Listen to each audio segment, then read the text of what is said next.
Sveiki visi, labas. Hello everyone, good evening.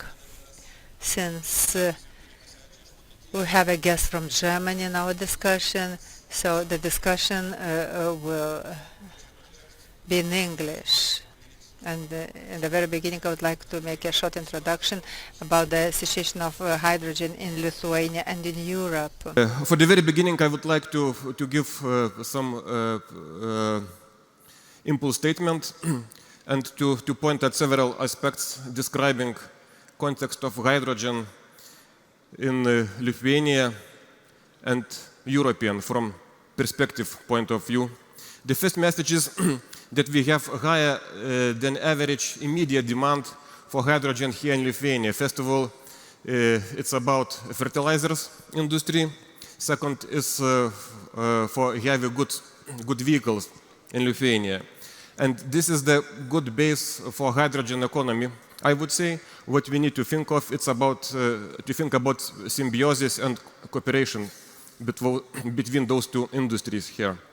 Second, it's obvious, and it was already discussed here on this stage, that 80% of transport operations done by Lithuanian hauliers are performed within common market, within common European market. It means that speed of decarbonization of Lithuanian fleet will depend very much on pace of decarbonization of larger European area. What is important here is to do not miss that and to stay on the market, do not stay behind all those processes. This is why we are having this discussion today, I believe. And third, today in Lithuania we produce only 30% of electricity needed. Even more, there is a mismatch between the best location for hydrogen production and demand centers in the world. For instance, Central and Western Europe will be, it seems like it will not be able to produce volumes enough to meet demand for industry and transport. And this is also the thing that we need to keep in mind when we are talking about decarbonization of industry and trucking industry. And now I would like to ask to join me on this stage. And it's Agnė Vaiciukevičiūtė, Vice Minister of Transport and Communication.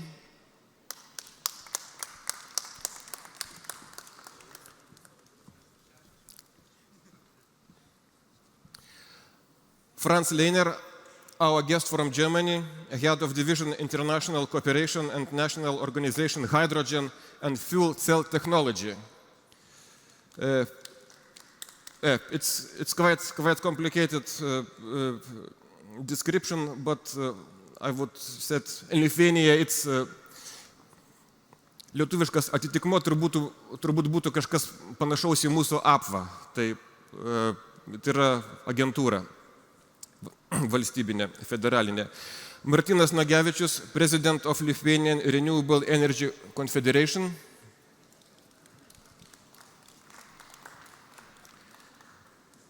And Darius Neška, Scania Lietuva Regional Manager.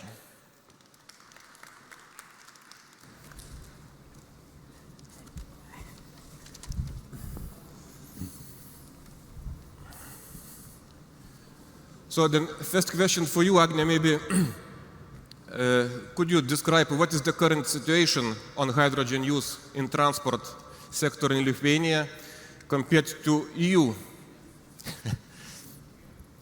Good evening, everyone. I think it's quite a hard duty to be the last panelist today, but we hope that you will enjoy our discussion. So speaking of the situation, what's happening right now in European, in terms of hydrogen in transport sector, I will share several numbers. So we do have within the whole Europe around 200 hydrogen stations. The idea till 2025 will be to have 500 more, and we do have 2,000 vehicles at the moment in Europe.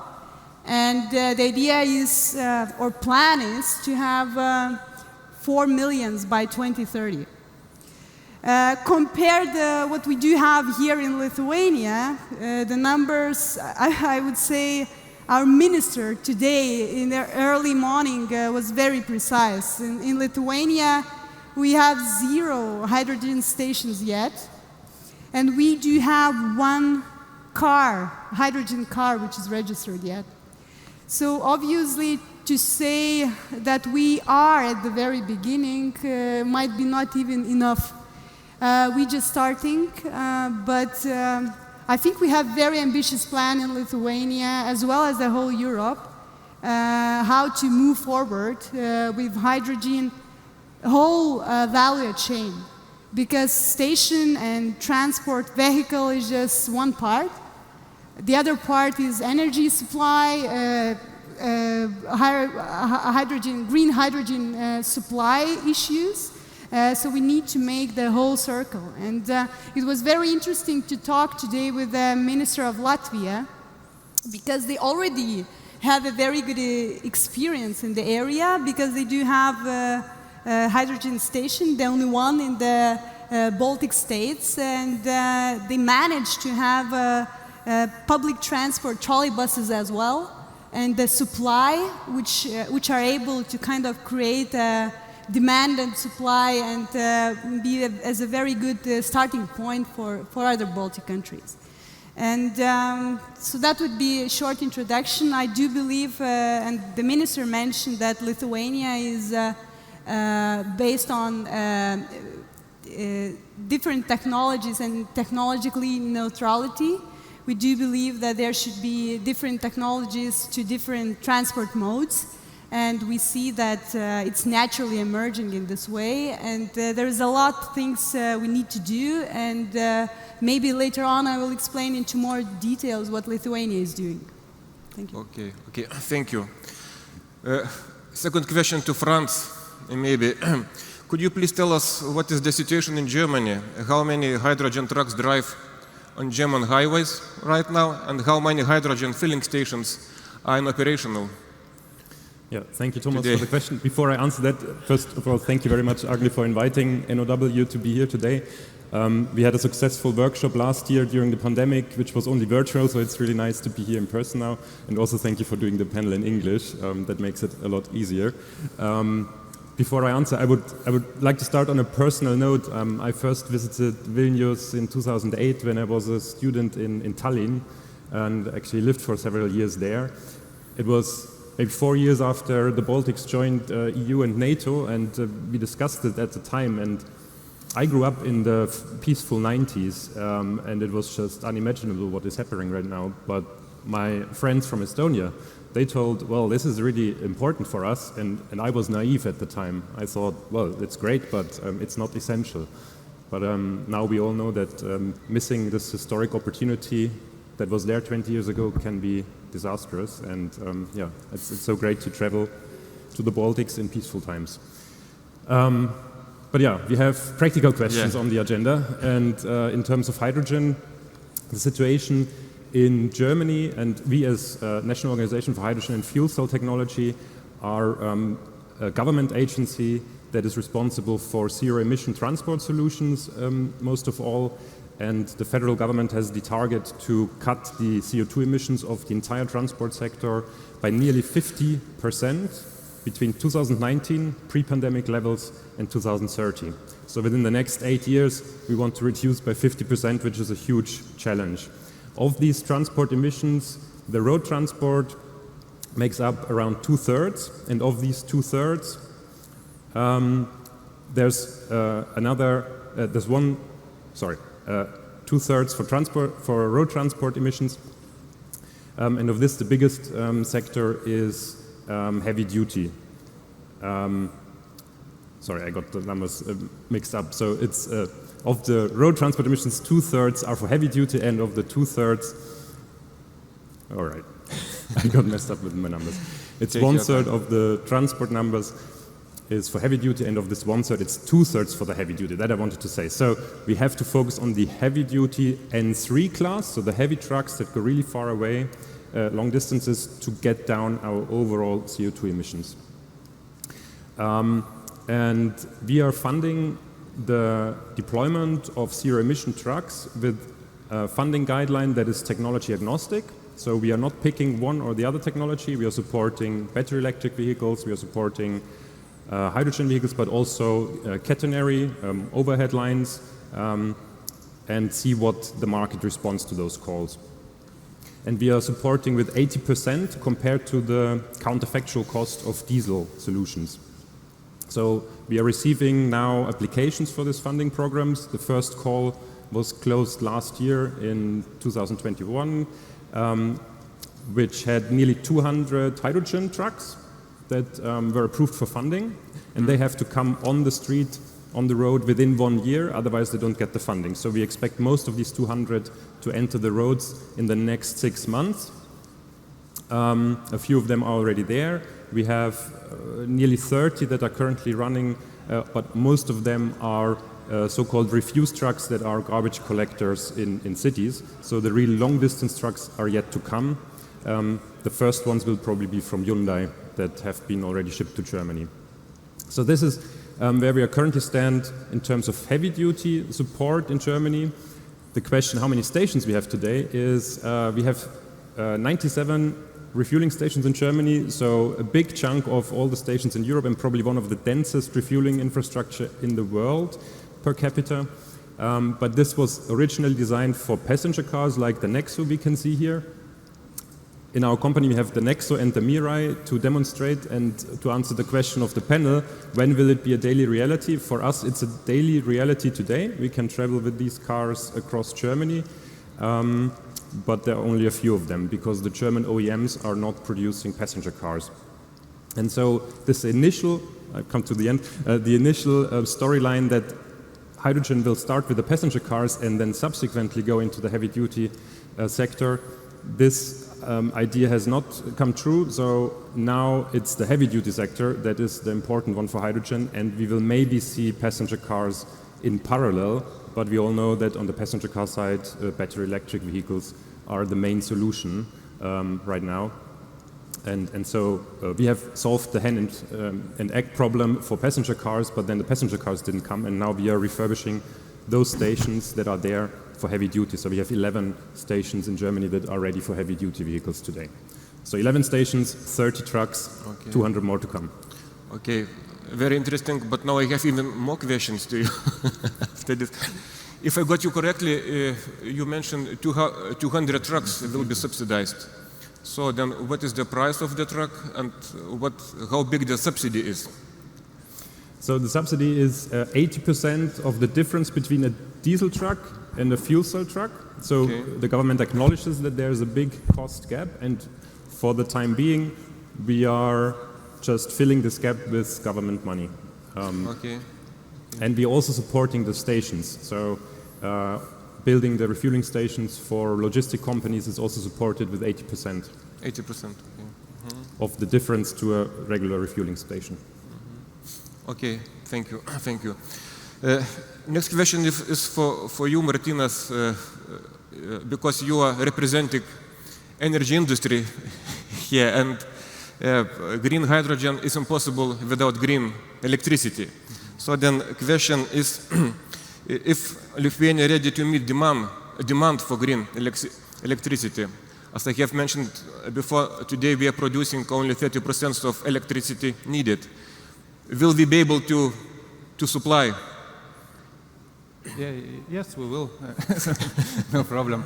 So actually, it's now we have to separate what we have now, what we have situation now in the energy sector, and now we have really bad situation. We only about 20% of power is produced using renewable energy sources, and 10% by fossil fuels, and 70% just imported to Lithuania. So we don't really have anything to do to make hydrogen from at the moment. But on the other hand, we have quite a good tendencies now, and we have actually a queue of investors into wind and solar power plants, and it's mainly because of very high prices of electricity and just making forecast what will be in in 3 or 4 or 5 years. So I think that that goals which was raised by our current government, it's actually 7 gigawatts of power stations, 2 gigawatts of solar and 5 gigawatts of wind, actually will be achieved, and I feel it will be achieved much earlier than it will be than it's planned. It's planned in 2030. But I could also add, because I am, as you told, from energy sector, that energy sector needs hydrogen production. It's because we need hydrogen just in order to use somewhere a surplus of power production during the windy and sunny days in the future. And if you could imagine, we will have 5 gigawatts of wind power plant and 2 gigawatts and probably 4 gigawatts of solar power plants, and we will have only, and we have now about 2 gigawatts of consumption of power in Lithuania. So that means that in every windy or sunny day, we will have surplus of power, which we could just either use somewhere in Lithuania or export. And for export, it will be quite difficult because very similar processes are going on also in the neighboring countries, and they are investing into solar and wind, and we know German plans written in this Easter package. So and that means that we will have to use somewhere inside the country. So the first thing which comes to the head, where could we use this surplus, is of course hydrogen. So we need hydrogen production anyway, just in order to our future energy system work in a stable way. Okay. Thank you, Martinas, for good news. I feel better now.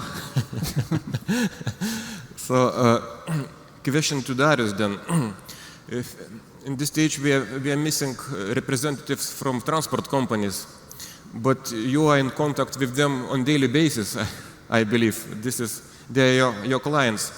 Could you tell us about the situation of transport companies? Are they preparing for decarbonizations? What are they thinking about? Yeah, well, first of all, thanks all for inviting Scania to this stage, because we are the ones who are very much focused on the decarbonization of transport, and we clearly support the alternative fuels. Probably you've seen from the morning session that maybe Scania is a bit more focused and quite much involved in the BEV vehicles and electrification. But we also see that, well, hydrogen as a fuel probably will pave the way to decarbonize the transport, and especially heavy transport, in that segment, in certain areas and in certain segments. So it's a very important topic. Well, now, coming back to your question, I would say like this. We are on a daily basis talking with our direct customers, and not only direct customers, but also customers. And I mean, all of them are surely prepared to decarbonize their fleet. I would say if you want to be in the game, especially in Lithuania, where the transport sector is so much competitive towards the European transport sector, you have to be focused on decarbonization. Otherwise, the competition will be lost. But that's the theoretical part. If we come to the practical issues, there is another thing, because the commercial side always looks at the total cost of ownership. And here is the issue with the standard transport and the transport for alternative fuel. Sometimes we see that, and the customers see, and they show us that the difference between the total cost of operation between the decarbonized vehicle, alternative fuel vehicles, and standard vehicles, it is quite a difference actually.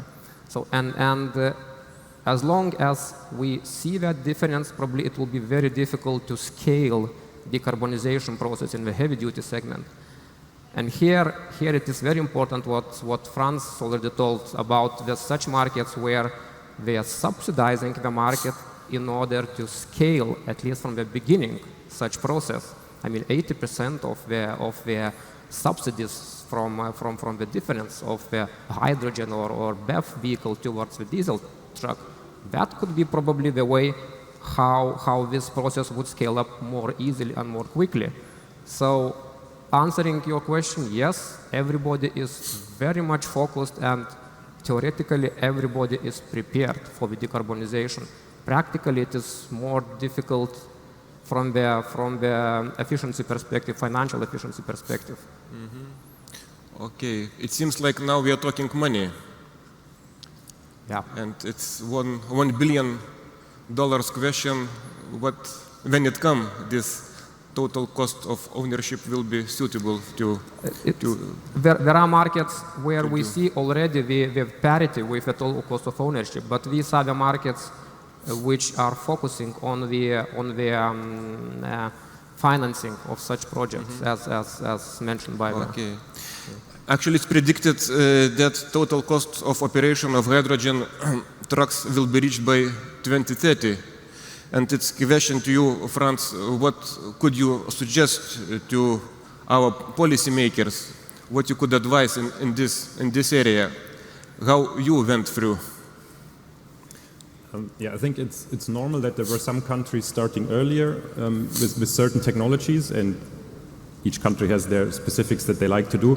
I think now we are at the stage where to reach our targets by 2030 we have to follow a European approach, and that is also what's happening at the European Union level right now, to put requirements for all member states out there to build hydrogen refueling stations by the Commission and the member states' governments such as 2030.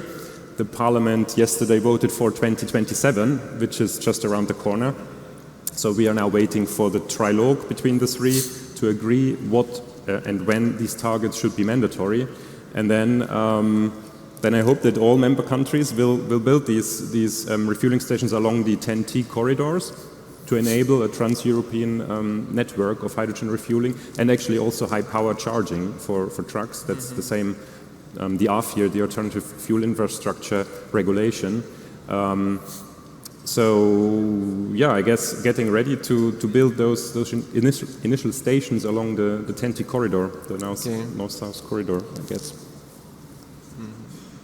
Yeah, please, Martinez. I just want to, just in order our discussion to make it more spicy, I would just tell my opinion about usage of hydrogen. So I don't really think that transport is the first sector where hydrogen will be used most in the very beginning. I think that first hydrogen will be used in the sectors where it is not possible to replace fossil fuel by other ways, like for example ammonia production in chemistry or metallurgy. I don't think that this is nice engineering tool with Hyundai, but I don't think they will be popular in 10 years, because it's possible to replace fossil fuel by normal diesel or Hyundai just by replacing it by electrical vehicle who could also go 600 kilometers. It is possible. So there is no actually need to use hydrogen for such a transport. But in some niches of transport, it's really possible that hydrogen will be used, like for example maritime transport or planes or heavy transport, as you told. It's maybe not possible at the moment to replace it by electrical vehicle. So it's just my opinion. Okay. But now once you touched this question, I would like to ask you a bit in another way. Europe is preparing not only to produce green hydrogen these days, but also for trade in imports. Europe is going to import, and it's visible. Ports are preparing for that. It means that a lot of hydrogen will flow into the Europe, and it's possible that it will be cheaper than produced here locally in Europe. So, can you tell us if hydrogen produced locally here in Lithuania will be competitive with one imported? No, okay, we come back again to the generation of hydrogen. So, and of course, it's cheaper to produce green hydrogen in Saudi Arabia or Australia, so than in Germany or in Lithuania, because there are much more sun in those countries, and we can find very windy places in the world. But as I told you before, so we need production of hydrogen anyway, so we'll have to use the hydrogen production just in order to balance our unstable power generation.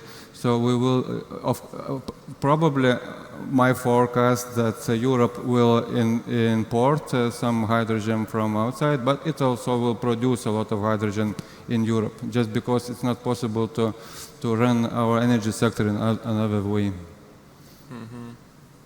Okay, thank you, Martinas. Question to Agnė, then. What are the Lithuanians' obligations towards EU regarding the hydrogen use in the transport sector, and how it's international cooperation implemented right now? I had so many things and ideas to share because we just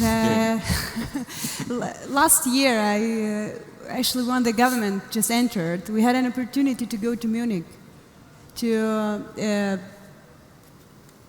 Future Mobility IAA exhibition, which was full of main players of German and international industry, producers, and it was a very, very good start for me to understand, and we had an opportunity to speak with VDA president, and we just asked her, so where is the, Europe and all the transport going now?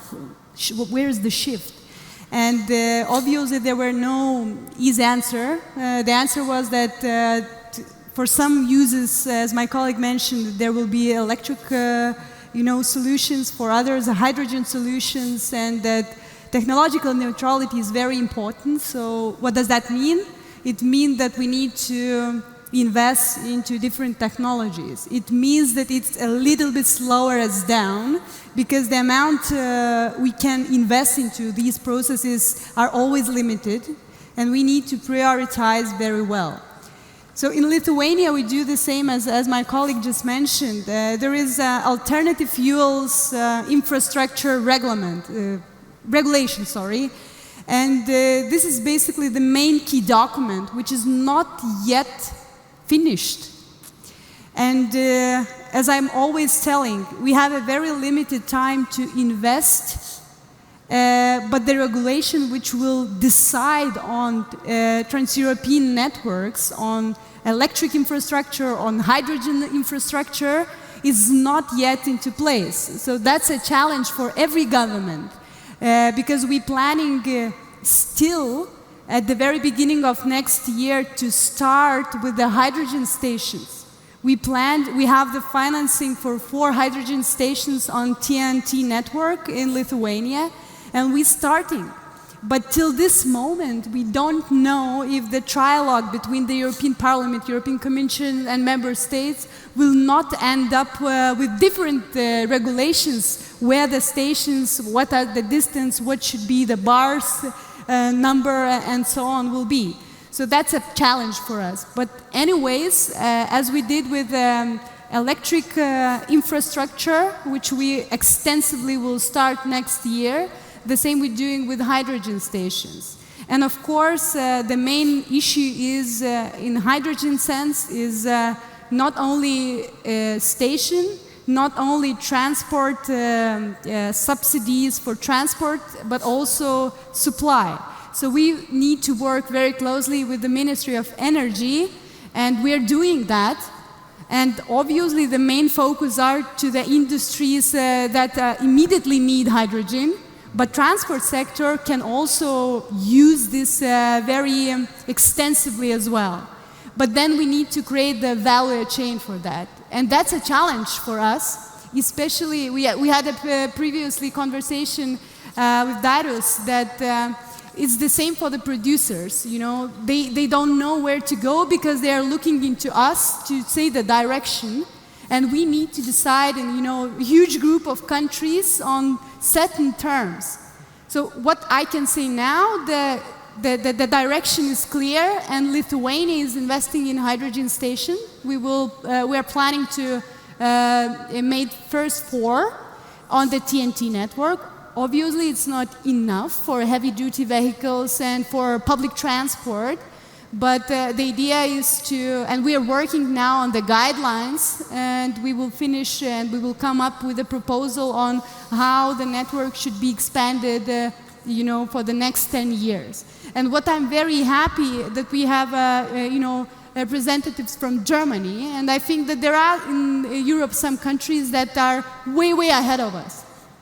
Therefore, we need to learn from them, and that is why we already applied and got financing for Interreg project, together with Germany, together with Latvia, Estonia, Poland, and Sweden, to create a very sustainable hydrogen you know, infrastructure plan for Lithuania as well. So I think there is a lot to learn from each other. We are doing everything at the same time. So this is a bit challenging, but we have dedicated resources. And obviously the next question will be, what about heavy-duty vehicles? So my answer is that we are looking into what are the opportunities for Lithuania to invest there as well.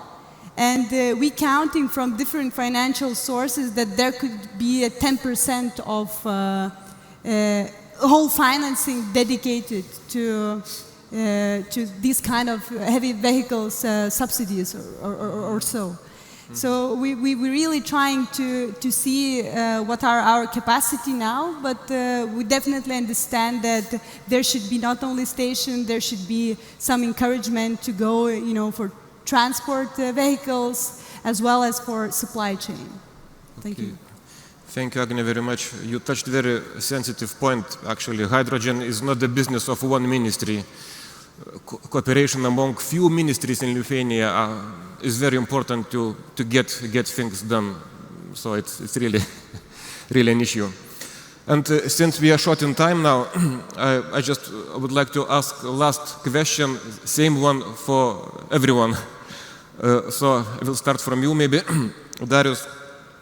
What could you advise for transport companies in face of coming technological shift? I would say even bigger cooperation and talk between each other. And that's not only transport companies. As I mentioned, it's our direct buyers, but it's also our customers. Policymakers as well are the customers. So the main thing is to agree on the path. What we see in Lithuania, it's a good thing that, as Agnė mentioned, we have a vision where we are going. If there will be a BEV infrastructure, a hydrogen infrastructure, it is already a sign for producer to focus on such segments. But that is the issue for the upcoming future. We have to understand that as a transport segment or as a customers, direct customers, we are the ones who are responsible for the emitting of quite big portion of CO2. And we need actually to decarbonize segment here and now, not only in the future. So let's talk about the future perspective. Think how shall we electrify or do hydrogen in some area segments, but also let's not forget that here and now we need also reduce the carbon footprint. Various issues, biomethane, HVO, and other segments of alternative fuels which are available now. Let's do it, start from now to use these possible alternatives. And of course come into the electricity or hydrogen. Okay. You, Franz. Yeah, I think this is a time where government needs to acknowledge that we have to be in the lead to provide the infrastructure so that companies can then use it, because you cannot build a grid only when you have the trucks on the road, because the grid takes too much time. So we have the same issue in Germany. We need to work together with the Ministry for Energy, not just transport. And because time is our limiting factor for reaching climate goals and also energy security, it's important now to not pick a winner, while we cannot know if there is even a winner at all in the end. And we may have to invest in several infrastructures for the next 10 years. It may cost a bit more than the perfect academic way, but we don't have the time to wait for the perfect solution. We have to start today. And so it's important to build at least 2 infrastructures in parallel for now, so that companies then can roll out their vehicles. Okay, thank you. Agnė, you? Can you shortly repeat the main part of the question? What could you advise for transport companies in face of coming technological shift? So, well, at first, advice for the governments that are a huge part of the transformation and should show the lead. I think that always there is a question, is it transport vehicle or infrastructure, what needs to come first? I think that it's very simple answer. I heard it from many businesses, infrastructure, infrastructure, infrastructure. So I really believe that we need to focus into building infrastructure as fast as it's possible. And as you mentioned, the different types of infrastructure, there is no way we can avoid that. And I think that at the moment, obviously, the only one challenging thing beside energy prices and the war, obviously, is that hydrogen trucks or electric trucks are really expensive.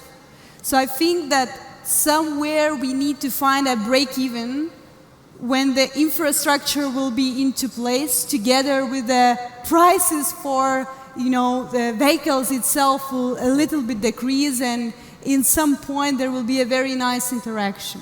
But from the government perspective, we have to move faster. Okay, thank you. And Martynas, what is your advice? Well, so actually, just talking very.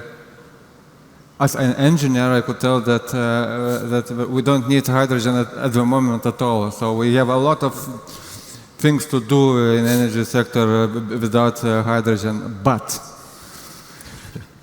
if we don't think about that today, so we will have problem in 10 years. So therefore, we have to in parallel to do very urgent things which are burning at the moment. And at the same time, we have to invest a lot into R&D and of hydrogen production, logistics, and consumption. Okay. Thank you very much.